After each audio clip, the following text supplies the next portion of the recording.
संसार जैसे में आकर के जीव संसार का हो जाता है।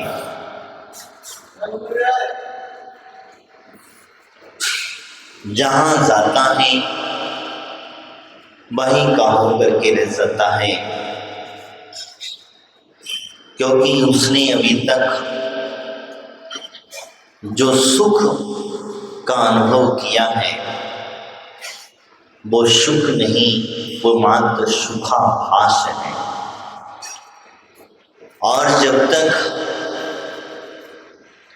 सुखाभास को भी सुख मान करके बैठ जाएगा तब तक वह संसार का छेदन नहीं कर पाएगा, क्योंकि संसार का सुख वह कब दुख में परिवर्तित हो जाए इसकी कोई गारंटी नहीं है।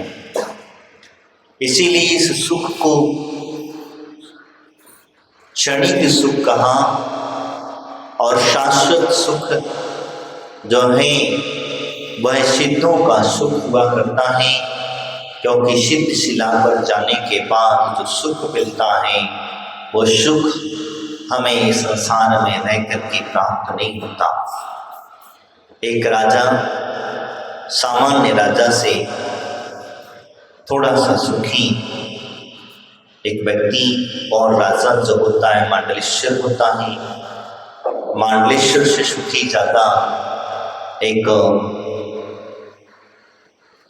चक्रवर्ती हुआ करता है, अर्धचक्री हुआ करता है, अर्धचक्री से चक्रवर्ती हुआ करता है, चक्रवर्ती से भी कई गुना सुख तीर्थंकरों को हुआ करता है और तीर्थंकरों से कई गुना सुख सिद्धों के पास में है नहीं। चक्रवर्ती से कई गुना सुख इंद्रों को हुआ करता है। इंद्र जो होते हैं क्योंकि विक्रम उसका आगे पीछे हो गया था, इंद्रों को हुआ करता है और इंद्रों में भी उनसे भी कई गुना सुख जो है, जो ऊपर के इंद्र होते हैं, सर्वार्थ सिद्धि के देव हों, नवग्रीवक आदि के देव हों, उनको सुख हुआ करता है और उनसे कई गुना सुख एक तीर्थंकर को होता है। वो सुख सब कुछ है, कई गुना सुख उससे तीर्थंकरों को हुआ करता है और तीर्थंकर ही अपने कर्म की निर्जरा करके मोक्ष सुख को प्राप्त करते हैं, यानी कि उन्होंने सुख का स्वाद चख लिया है।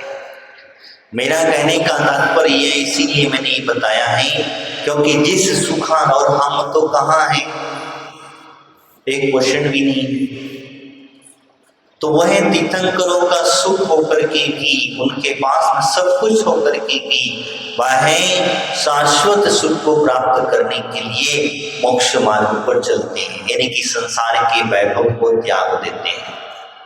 वो जानते हैं कि संसार में रहकर के भी मेरा जन्म और मरण ही होगा और वो दुख ही होगा, इसीलिए उनका जन्म कल्याणक मनाया जाता है, क्योंकि अब उनका जन्म मरण से मुक्ति मिल गई है, छूट गया है। क्योंकि जन्म मरण का जो दुख है उससे बढ़कर के दुख कोई दुख नहीं है। जन्म का दुख सबसे बड़ा दुख है, क्योंकि माता की पेट में हमें उल्टा लटकना पड़ता है। मनुष्य पर्याय को प्राप्त होगे तो माता की कोख में 9 महीने तक लटकते रहोगे। जैसे चमगादड़ वृक्ष पर उल्टा लटका रहता है, उसी प्रकार से ये जीव में उल्टा लटक करके, अब आपको उल्टा लटकाया जाए तो देखो क्या मजा आता है। समझ में आता है कि उल्टा लटकने का महत्व क्या होता है। तो दुख है कि सुख है? माँ की कोख में जो जन्म में लटक रहा है बच्चा, वो दुख में झेल रहा है और निकलते समय भी वह दुख प्राप्त करता है। यही कारण कहा कि जन्म का जो दुख है उससे बढ़कर के दुख संसार में कोई दुख नहीं है। 9 महीने तक वो माता की रजवीर में लिपटा हुआ पड़ा रहता है, खून आदि में लिपटा हुआ पड़ा रहता है, खाने के लिए न पीने की कोई चिंता नहीं, माता जो खाएगी वही उसे खाएगा, वही उसे पिएगा। तो यही कारण है। लेकिन तब भी हम उसे जन्म को मिटाने के लिए, जन्म को हटाने के लिए, जन्म की जो दुख हैं, इन दुखों को समाप्त करने के लिए कोई भी कार्य नहीं करते हैं। हम भगवान के समक्ष जल चढ़ाते हैं, कहते जरूर हैं कि भगवान जन्म जरा मृत्यु विनाशाय जलम न पावते स्वाहा, लेकिन क्या वास्तविकता में आप जन्म को मिटाने वाले कार्य करते हो? जन्म रूपी, जरा रूपी बुढ़ापा और मृत्यु रूपी जिसको हटाने के लिए क्या वाकई में कार्य करते हो? और इनको हटाना ही, इसकी दुख से बचना है तो हमें रत्नात्रय को धारण करना होगा। क्योंकि सबसे बड़ी औषधि जो है वो सम्यक दर्शन की ही है। वही एक औषधि है जो जन्म जरा मृत्यु के रोग से मुक्ति दिला सकती है। रत्नात्रय की एक औषधि है जिसकी तपस्या करने से जन्म जरा मृत्यु के रोग से मुक्ति मिल सकती है। इसीलिए वो कहा, तो मैं आपसे जो चर्चा कर रहा था, जन्म मरण रोग की दुख से दुखी रह रहा है, तो इस दुख से दुख क्यों बैठा है? क्योंकि इसमें वो सुखी मान करके बैठ गया है। जहां सुखी मान लिया वहां दुख आ गया। ये विचार करता है, सोचता है, चिंतन करता है कि बच्चे मेरे आगे चल करके मेरी सेवा करेंगे। जिन बच्चों के लिए वो इतनी मेहनत कर रहा है, इतनी दुकान पे जाकर के पैसा धन कमा रहा है, उनको पढ़ा लिखा करके बड़ा कर रहा है, वो अंत की व्यवस्था बना रहा है। लेकिन वही बच्चा जब आपकी सुनता है तो आपको कितना बड़ा दुख होता है। वही बच्चा जब आपकी आज्ञा से बाहर हो जाता है, जब आपको उस बच्चे की जरूरत पड़ी, तब वो बच्चा अपना हाथ खींच लेता है और वह आपको अकेला छोड़ करके चला जाता है। तो आप सोचो, जरा विचार करो क्या होता है।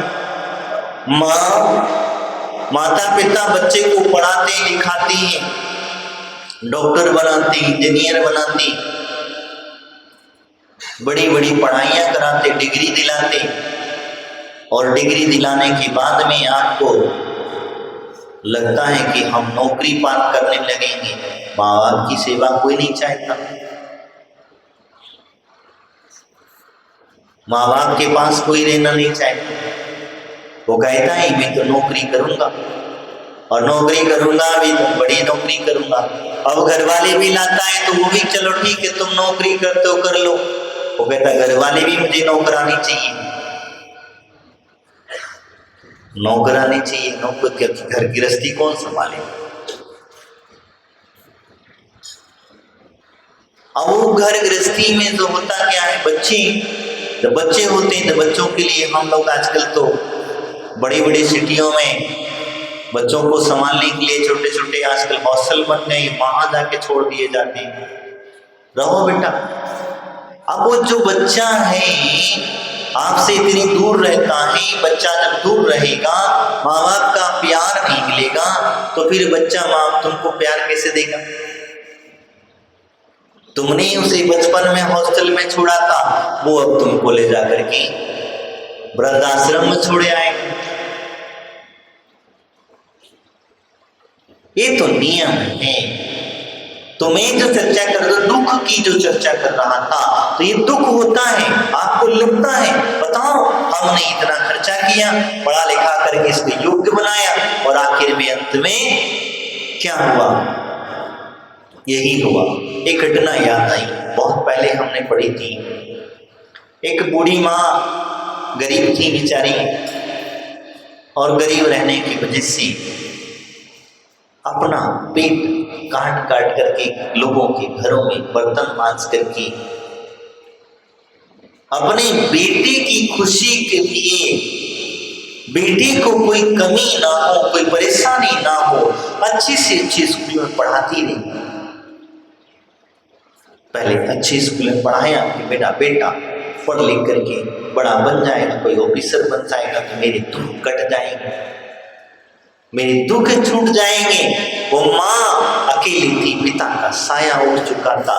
धीरे धीरे करके बेटा जब तक माँ के पास था तब तक तो माँ माँ करता रहता था, माँ के दुख की पीड़ाओं को समझता था। बच्चा जब धीरे धीरे करके बड़ा हुआ और बड़ा होने के बाद में कॉलेज आदि में जाने लगा, माँ से थोड़ा संपर्क टूटा, माँ के पास रहना छोड़ दिया। अब जब संपर्क टूटा तो बच्चा जब जाकर के कॉलेज में पहुंच जाता है और पहुंच करके होता क्या है, वही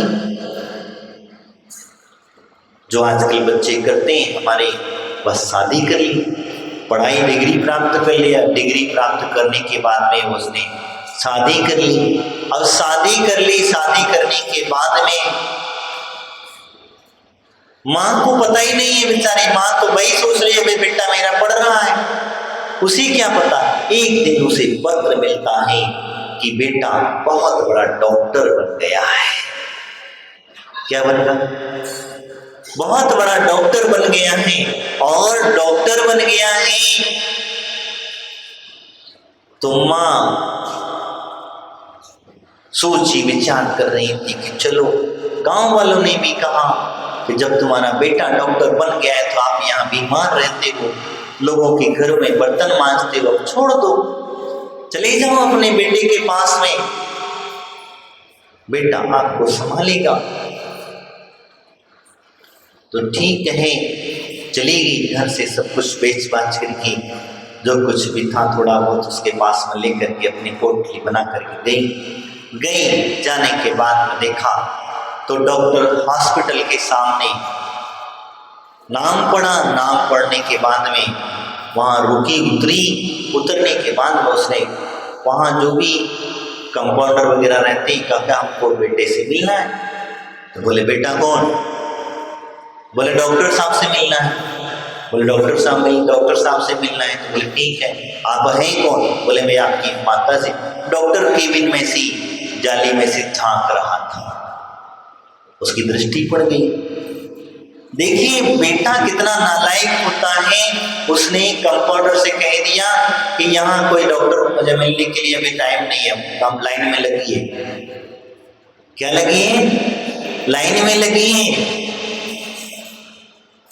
डॉक्टर से मिलना है तो लाइन में लगना पड़ेगा, आपको पहले से नंबर लेना पड़ेगा और नंबर लेकर के आपको आगे। तो उन्होंने कहा अच्छा ठीक है भाई, कहीं कहा होगा बिजी होगा, बड़ा आदमी है, उसने कहा कोई बात समझे, बेचारी भोली भाली तो ठीक, वो लाइन में लग गई।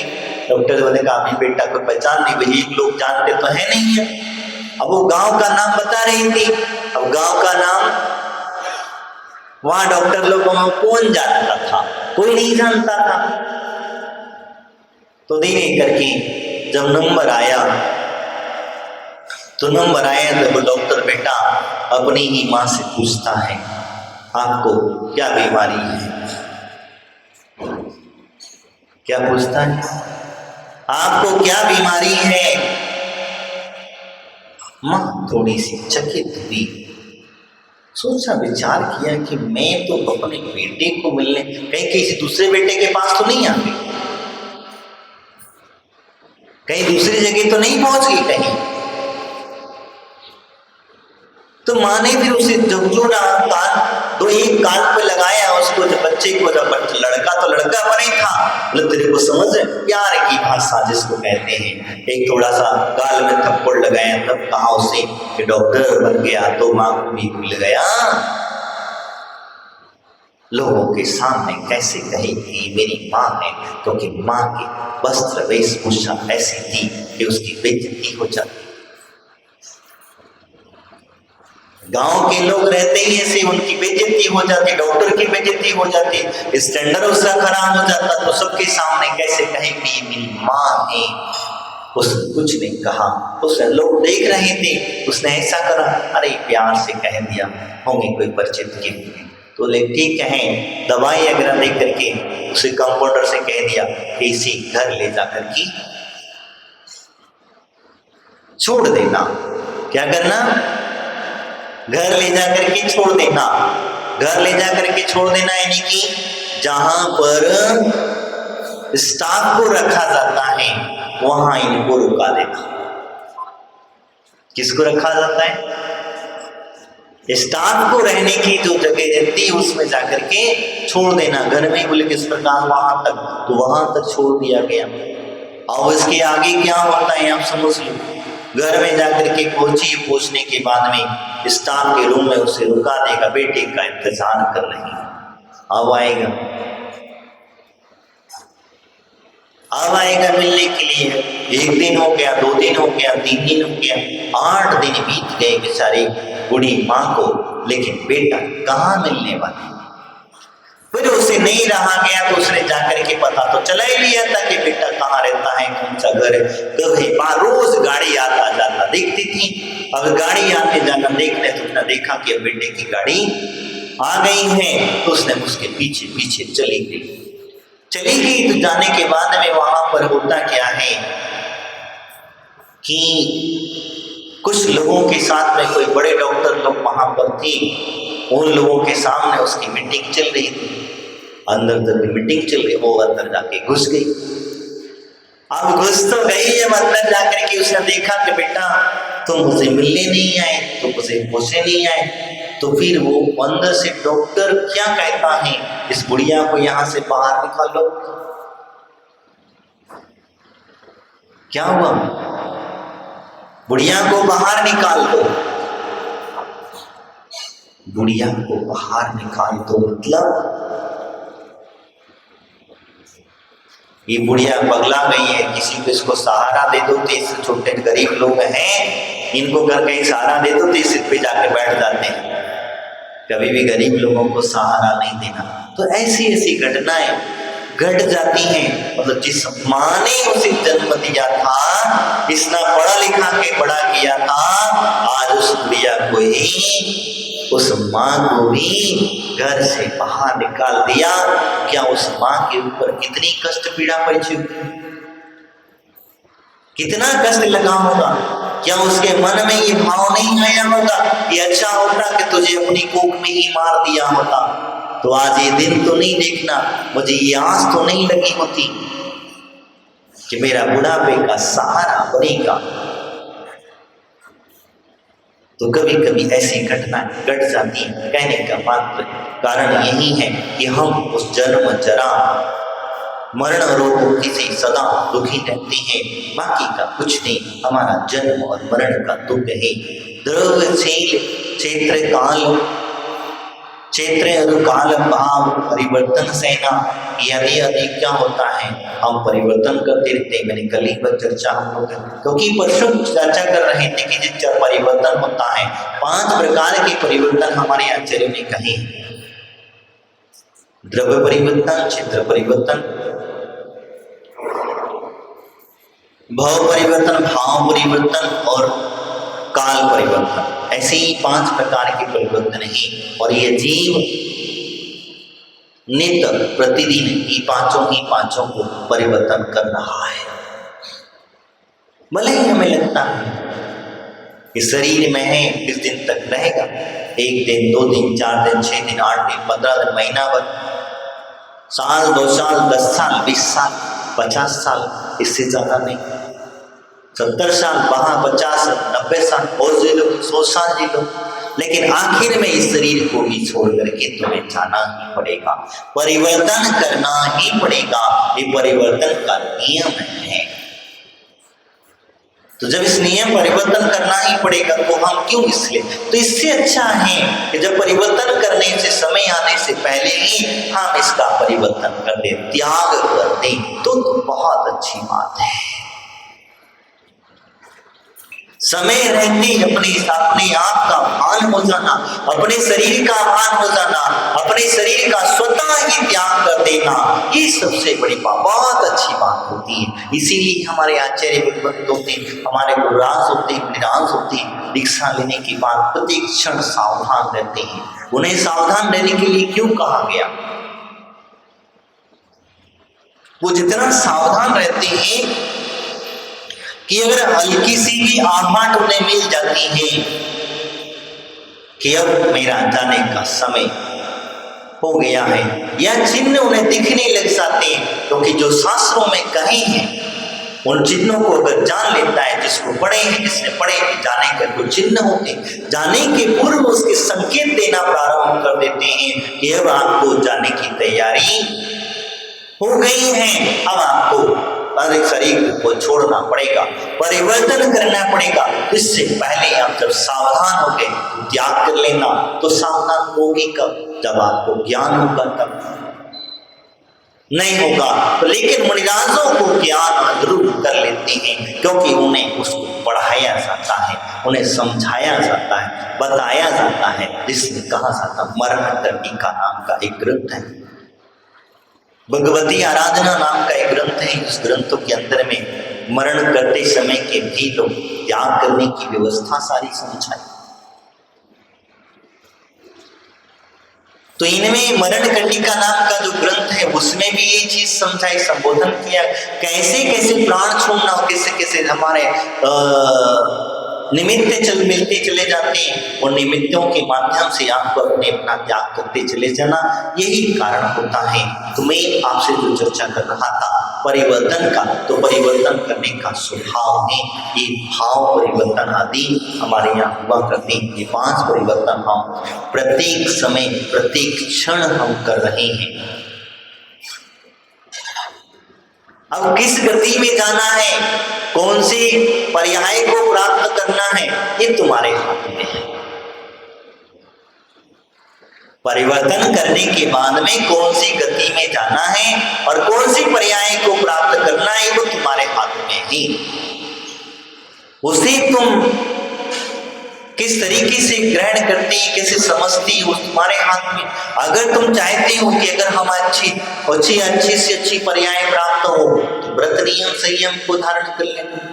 देवगति में ऊंचे देव बनना चाहते हो तो सम्यक दर्शन आदि के साथ में व्रतों को अंगीकार करना, और अपने त्याग में जीवन को व्यतीत करते हुए त्याग पूर्वक उस शरीर के देह को छोड़ देना, तो आप ऊंची गति के देवों को प्राप्त करोगे। भरत क्षेत्र में अभी पंचम काल है, और पंचम काल में 5वें स्वर्ग से ऊपर की व्यवस्था भी नहीं है। 5वें स्वर्ग से ऊपर की व्यवस्था नहीं, इससे ऊपर नहीं जा सकते, इसके नीचे ही आपको। लेकिन अब आप अगर जाना चाहोगे तो मुनि आदि बन करके जो है, तो व्रती बन करके आप जा सकते हो, उस वहां तक पहुंच सकते हो। अगर आप चाहें या कहीं विचार करें कि हम श्रावक की पर्याय में रह करके, तो श्रावक में भी आपको व्रती श्रावक बनना पड़ेगा, त्यागी व्रती श्रावक बनना पड़ेगा, तहीं आपको जाकर के कुछ पर्याय आपकी सुधर जाएगी। अगर नहीं बनोगे तो हमारे यहाँ एक आचार्य भगवंत कहते हैं कि राजेश्वरी सुंदरकेश्वरी, राज्य अवस्था में भोग अवस्था में मरण प्राप्त करोगे, घर में बैठे बैठे मरण करोगे, हॉस्पिटल में मरण करोगे, तो नियम नरक उद्रेक गति के आदि के बंध होगा। पता है कि मेरे ये कर्म मुझे इस गति में लेकर के जाएंगे, लेकिन अगर आप सावधान ना हुए, अपने आप को होशियार नहीं किए, तो फिर आपसे ज्यादा बड़ा मूर्ख संसार में कौन होगा? कोई नहीं होगा। मैं एक आपको घटना बता, बीच में भी शायद चर्चा करी ना करी। चारित्र चक्रवर्ती शांति सागर जी का एक भक्त राजा बारामती का सेठ जो था, उनसे पीछे महाराज जी बार बार कहते थे कि देखो तुम कुछ व्रत संयम ले, कुछ व्रत ले लो। शांति सागर जी महाराज के पास जब भी दर्शन करने जाता तो एक ही बात कहते कि कुछ व्रत ले लो, कुछ व्रत ले लो, संयम ले लो, प्रतिमा ले लो। लेकिन वो कुछ ना कुछ बहाना बनाकर, आज नहीं, कल नहीं, परसों नहीं, तरसों नहीं, रोज कुछ ना कुछ बहाना दे करके चला जाता था। एक दिन महाराज ने जोर से उससे कह दिया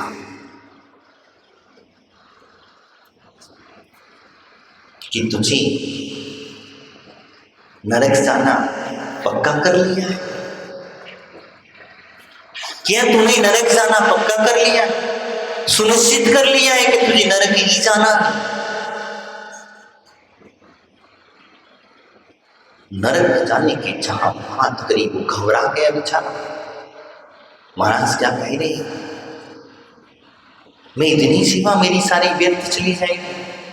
वो घबरा गया और कहा नहीं, मैं एक बोले कैसे कैसे घर गया, जाते ही वो दुकान चौका में पहुंचा, देखा घर गया, बाकी बैठ एक ही बात उसके दिमाग में घूमती रही। महाराज की जो बात थी, महाराज ने थोड़ा ऊंची आवाज में कह दिया, क्या नरक जाना आपका सुनिश्चित हो गया है? इसीलिए तुम व्रत नहीं लेना चाहिए, क्योंकि व्रत से वही व्यक्ति घबराता है। ध्यान रखना, आप लोग भी समझ लें, व्रतों से वही व्यक्ति घबराता है जिसका नरक त्रियंच गति का बंध हो गया है।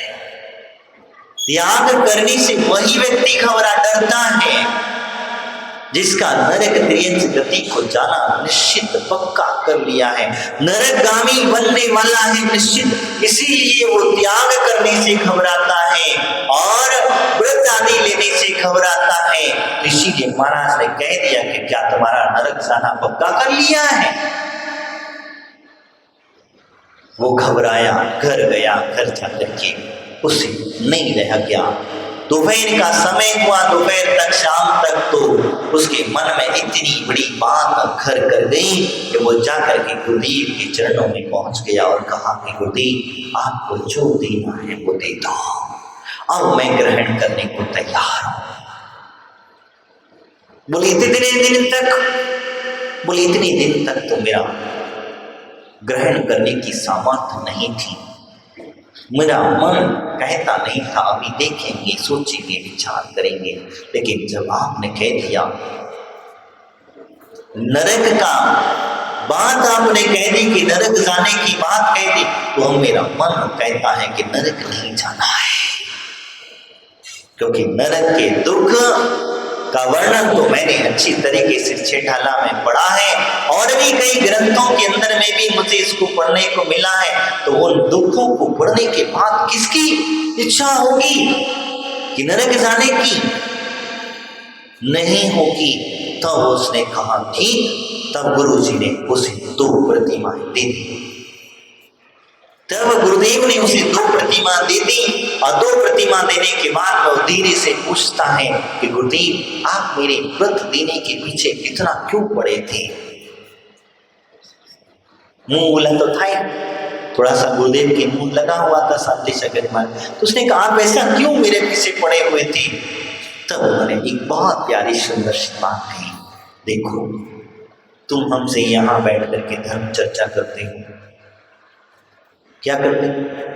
धर्म चर्चा करते हो, बढ़िया सुंदर सुंदर हमारा आहार कराते हो, आदि आदि तुम हमारे साथ बहुत प्रिय हो।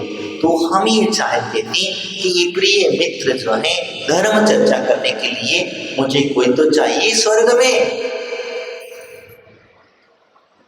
मैं अकेला वहां बोर हो जाता, मैं अकेला रह करके वहां क्या करता, तो मुझे कोई ना कोई तो चाहिए कि मेरे जिससे धर्म चर्चा कर सकूं। तो तुझे अगर व्रत दे दिए तो कम से कम अब तू मेरे साथ में चला जाएगा, तू मेरे साथ में रहेगा, तो कम से कम दोनों मिल करके बैठ करके खूब धर्म चर्चा करेंगे। कितने अच्छे भाव परिवर्तन कराते करते करते यही चीज होती। तो हमारा द्रव्य क्षेत्र और काल भाव पर भाव परिवर्तन हमारा जो होता है वह होता रहेगा और वो होता रहेगा, इसमें कोई दुराह नहीं है। तो इस परिवर्तन से बचने का सबसे बड़ा रास्ता यही है कि व्रत आदि लेकर के सम्यक दर्शन आदि को ग्रहण करोगे, तभी जाकर के बाह्य आत्म से छूटेंगे, पंचम गति के सुख को प्राप्त करेंगे। आगे उन्होंने कहा चेतन वेदन नरक पशु गति बद बंधन से मैंने चर्चा कर चुका हूं। यानी कि जब जीव जो है चेतन वेदन आदि को नरक गति के दुखों का जब वर्णन करते हैं, बद बंधन आदि को से त्रियंच गति के दुखों का वर्णन करते हैं, तो लगता है यह कैसे कैसे छेदन होता है, आपके शरीर के टुकड़े टुकड़े कर दिए जाते हैं। नरक गति के दुखों का जब वर्णन नारकी जीव जो है एक दूसरे से इतने लड़ते हैं कि वह आपके टुकड़े टुकड़े कर दिए जाते हैं और आप ही के टुकड़े आपको ही खिलाए जाते हैं, आपका ही खून आपको ही पकड़ करके पिलाया जाता है, जबरदस्ती पिलाया जाता है, गरम गरम पुतलियों से आपको चिपकाया जाता है, ठंडी और गर्मी में आपको जमा दिया जाता है, नदी के अंदर में आपको डुबका दिया जाता है। सेमर जाति के वृक्ष जो है इनके नीचे जब आप बैठने जाते हो वो वृक्ष की पत्ती आती वो टुकड़े टुकड़े कर डालते, ज्यादा कुछ नहीं है। अगर आप वो नहीं पकड़ में तब नारकी के पकड़ में आ जाते हो तो उबलती हुई कढ़ाई में आपको तल दिया जाता है। समझ लो, उबलती हुई कढ़ाई में आपको तल दिया जाता है। ये नारकी है, क्योंकि नरक गति में हमने जो मनुष्य पर्याय में रह करके जो कुकर्म किए, जो हमने त्रिंच पर्याय में रह करके जीवों की हिंसा की, जीवों का भक्षण किया, यही उसका परिणाम है। तो नरक गति के दुख को प्राप्त होते हो, इसीलिए यहाँ अपने आप को संबोधन दिया है, संसार की व्यवस्था बताई है। नरक में जाकर के ऐसे दुखों को बेचता है और जब वह पशु गति को प्राप्त होता है तो बंधन आदि को सहन करता है। पशु में बन जाता है तो बंधन को प्राप्त हो जाता है, पट्टा बन जाता है, आपको बांध दिया जाता है, भूख प्यास सहन करना पड़ता है, सर्दी गर्मी सहन करना पड़ती है और ज्यादा कुछ होता है, कोई आपके नाक को छेद देता है, कोई कान को छेद देता है, छेदन वेदन आदि को करना पड़ता है, बोझा लाद दिया जाता है आपके ऊपर में, आपको पीछे से एक छोटा सा एक यंत्र होता है वो पीछे से कोसता रहता है, बैल को जो देखना आपको चलता रहता है, बेचारा क्या करे, चलना पड़ेगा। घोड़े को देखना उसके ऊपर बहुत जो चाबुक चलाया जाता है उससे खले फटका से उसे चलना भागना पड़ता है, ना चाहते हुए भी भागना पड़ता है। गधे के ऊपर देखो कितना वजन डाल दिया जाता है, ना चाह करके, वो कोई और नहीं है, आप ही है, वो पर्याय किसी और की नहीं है, आप ही की है। क्योंकि हम इन्हीं पर्यायों से निकल करके आए हैं और पहुंचे हैं। इस प्रकार से कहा तो बद बंधन आदि को सहन करना पड़ता है। आगे कहते हैं राग उदय से दुख स्वर्गति में कहाँ सुखी रहना। ये राग का उदय जब होता है तब उसका उदय होने से दुख में दुख स्वर्गति में कहाँ सुखी। दुख है, दुख को ही वह सुख मान करके बैठ जाता है। मैं बात कर रहा था, दुख को ही वो सुख मान करके बैठ जाता है। सुरगति में वह कहता है कि सुखी रहने की भावना पाता है। वही कारण है, एक बार ऐसा ही हुआ, 99 का चक्कर बड़ा विचित्र होता है। एक व्यक्ति बड़ा धर्मात्मा था और धर्मात्मा के साथ पड़ोसी में एक बड़ा धनपति सेठ रहा करता था। धनपति सेठ था, करोड़पति आदमी था। तब बेचारा गरीब आदमी जो था, धर्मात्मा था, तो वो सुबह उठ करके भगवान की भक्ति पूजा पाठ आदि किया करता था। पूजा पाठ करते करते अचानक उसके पड़ोसी में जो सेठ जो रहता था, सेठ की धर्म पत्नी उस सेठ को डेली टॉर्चर करती थी। देखो, ये गरीब होकर के भगवान की भक्ति करता और तुम अमीर होकर के, तुम्हारे पास सब सुख सुविधाएं होकर के भगवान का नाम तक नहीं लेते, मंदिर तक नहीं जाते, अभिषेक नहीं करते। ये आदमी घर में बैठ करके सुबह से उठ करके कितने अच्छे कार्य करता है, ये सारी बातें व्यवस्थाएं चलती रही। उसने कहा यार रोज रोज का टॉर्चर सुनना पड़ता है, रुको इसकी परीक्षा कराता हूँ, इस पे दूध का दूध और पानी का पानी कर देता हूँ। उसने क्या करा, एक धन की पोटली गरीब के आंगन में फेंक दी। रात में फेंक करके सो गया और जब सो गया तो सुबह जब गरीब आदमी उठ करके उसने देखा क्या है कि धन की पोटली मिल गई। अब धन की पोटली मिल गई, सोने के सिक्के उसके अंदर में रखे हुए थे और रखते ठीक है। उसके बाद में क्या करना चाहिए, उस सिक्कों को गिनना प्रारंभ किया तो गिनना तो एक कम था। क्या पूरे 100 नहीं थे, 99 थे। अब एक कम था, वो एक सिक्के के चक्कर में आप देखिए उसकी पूरी पूजा पाठ छूट गई। पड़ोस के में से आवाज आना बंद हो गई और सुबह सुबह जल्दी जाना, जैसे तैसे जल्दी जल्दी भगवान की पूजा पाठ करता, थोड़ा बहुत जप तप करता जैसा करता, और जल्दी जल्दी जाकर के बस दुकान खोल करके जाके एक पूरा करना है, 100 पूरे करने हैं। कहाँ 100 पूरे होते हैं? उस 100 पूरे के चक्कर में उसने पूरा जिंदगी भर का पूरा चेन खो गया। सुबह से लेकर के शाम तक की उसकी रूपरेखा ही चेंज हो गई। सुबह से लेकर के शाम तक आपका पूरा दिनचर्या चेंज हो गई। जो बैठ करके बढ़िया शांति से भक्ति करता था 2 घंटे 3 घंटे, अब तो 2 मिनट भी भगवान को चावल फेंके और चलता बनता है। कारण क्या है? क्योंकि से पक्का। अब कई दिन बीत गए, महीना 15 दिन बीत गए। बीत जाने के बाद में सेठानी ने पड़ोसी से पूछ लिया, क्या बात है आजकल आवाज नहीं आ रही है, स्तोत्रों की बड़ी बड़ी मधुर आवाज नहीं आ रही है, पूजा पाठ की आवाज नहीं आ रही है, बात क्या है? तू स्त्री रहती, स्त्री के पेट में कोई बात खपती नहीं है। कोई बात अगर पहुंचाना हो, माताओं बुरा मत मानना, कोई बात किसी से पहुंचाना हो और किसी से कहना हो, पहुंचाने की बात तो बस इनसे कह दो, और साथ में कहते ना किसी से कहना मत, बस ये इनका प्रशंसनीय गुण है। मैं अब गुण नहीं कहूंगा, मैं तो अच्छा गुण कहूंगा। बस इनसे कह देना कि भैया किसी से कुछ कहना मत, हम आप अपने हो इसलिए हमने तुमको बता दिया है, तो पक्का समझ लो बात आगे ट्रांसफर हो जाती है। और आगे जब ट्रांसफर होती है तो इसी कारण हमसे होता है। इसलिए कभी कभी मैं पुरुषों से कह रहा हूं, अपनी राज की बात इनको कभी मत बताना।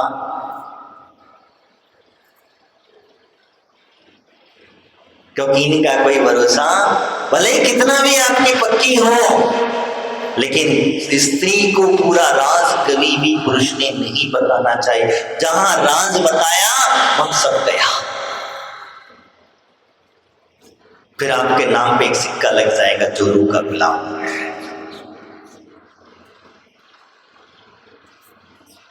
इसीलिए कहा कभी नहीं बताना।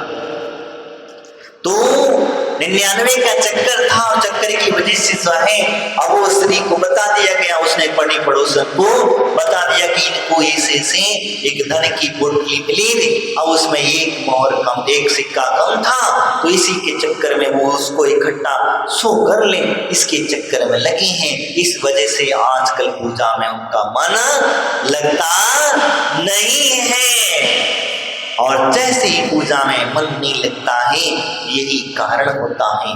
मतलब धन मिल गया, काम खत्म हो गया। अब उसका जो पति था वो अंदर कान लगा के सुन रहा था कि क्या क्या कह रही है। धर्मपत्नी गई, अंदर गई, जाने के बाद पूछा गया क्यों, क्या हुआ? पड़ोसी के यहाँ से आवाज आना बंद हो गई, पूजा पाठ बंद हो गई, क्या चक्कर हो गया, पूछ के आए हो? अरे हाँ, पता नहीं कौन ने दुश्मनी निकाल ली। बोले क्या दुश्मनी निकाली? बोले उनको खजाना मिल गया, इतनी पूजा पाठ करते थे। बोले खजाना मिला तो अच्छा। बोले कितना मिला? बोले 1 कम 100 सोने के सिक्के मिले। 1 सोने के चक्कर में उनकी पूजा पाठ बंद हो गई। तो धर्मपत्नी यही मेरा भाव है। तो तेरे पास में जितनी सुख सुविधाएं और ऐसो आराम तो मिल रहा है,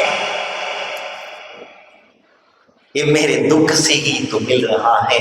मैं दुख पूर्वक कमाता हूं और तू सुख पूर्वक उसका उड़ा देती है, तुझे कोई लेना देना नहीं।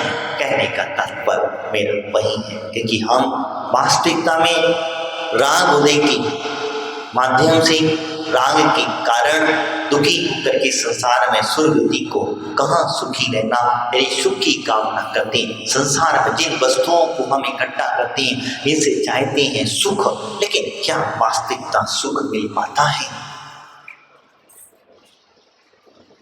आप कितनी भी सुविधाएं इकट्ठी कर लो, गाड़ी हो, घोड़ा हो, रहते घर में नौकर हो, चाकर हो, रुपया पैसा हो, सब कुछ हो, लेकिन सब कुछ रह करके भी फिर भी आप दुखी हैं, आपके मन को शांति नहीं है।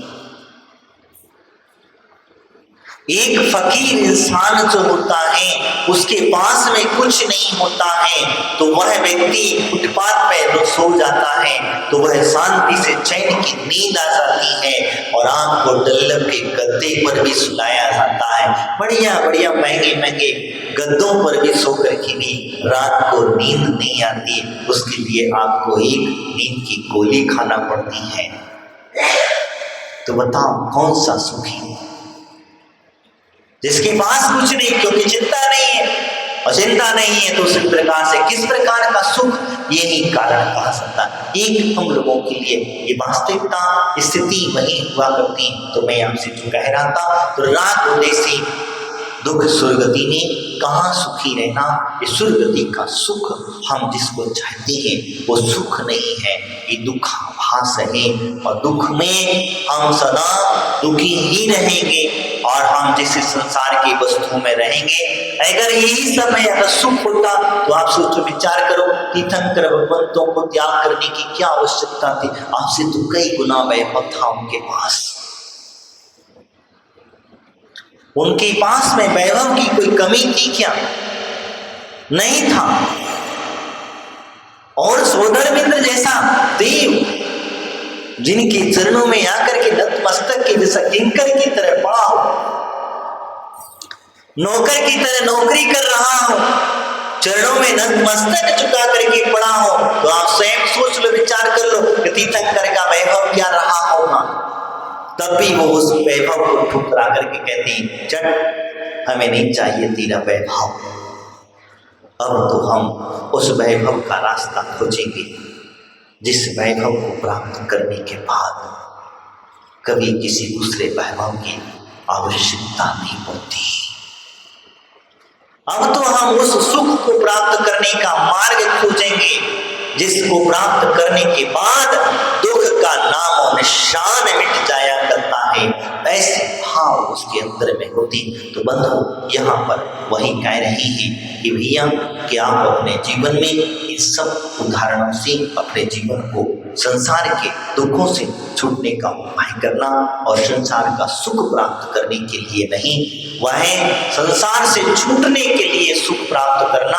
और जिस दिन आपको सिद्धशिला का सुख मिल जाएगा, उस दिन आपको सुखाभास भी अगर हो जाएगा, तो आप अपने जीवन में उस सिद्धशिला को प्राप्त करने के भाव प्रकट कर लेंगे, उस शाश्वत सुख को प्राप्त करने के भाव प्रकट करेंगे। और जिस दिन शाश्वत सुख आपको प्राप्त हो गया, उस दिन आपके जीवन का कल्याण हो गया। आज इतना, बाकी की चर्चा हम कल करेंगे। बोले महावीर भगवान की, असिर बुद्धि श्री जी महाराज की, तो अधिशान माता की।